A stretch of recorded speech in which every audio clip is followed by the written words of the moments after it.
Sa Lapu-Lapu City, lalaking giingong nanion og armas sa iyang igagaw ug laing silingan nasamdan human gikatahong ni sukol sa mga may responding pulis. Ang kompletong detalye sa live report ni Luan May Rondina. May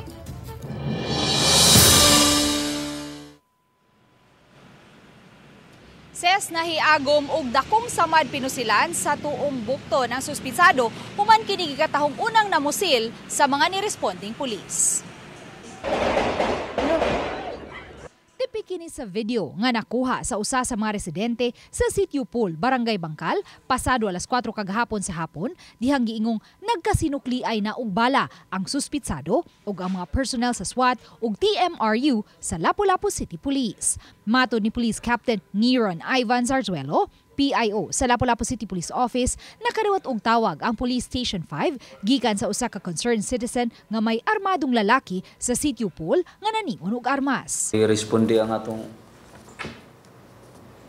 mga pulis sa Station 5. However, pag-arrive nila dito sa area sa Pool Bangkal, ang alleged na armed person, ipabutan sila.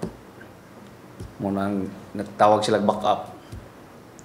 Muto pag-arrive sa Team Ariog sa SWAT, dito na siya na dakpan gyud. Pero kay na may resistance, na armed encounter nga nahitabo.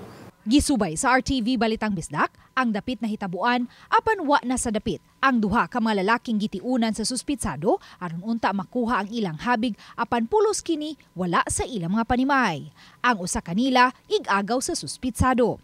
Apan matod sa usa sa mga residente nga nakasaksi sa hitabo, ang suspitsado ang unang nipabuto sa iyang armas dihang nagpadung na ang mga pulis. Nakunoy pulis, matod niya.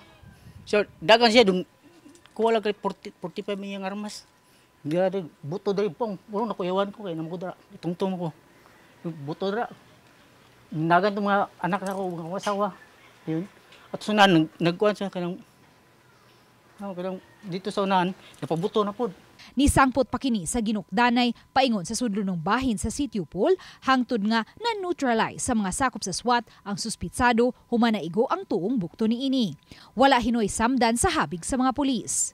Nakuha gikan sa suspitsado ang usa ka kalibre 45 nga armas, 11 ka mga buhing bala, 4 ka mga kabhang, 2 ka mga magazine ug usa ka Batangas knife.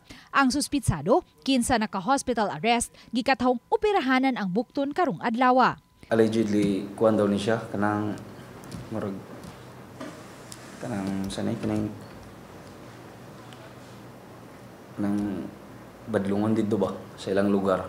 Yang nakontra niya dito, ilara pong silingan, yung isa, relative niya, gaagaw niya, moto yung tiunan siya yung pusil.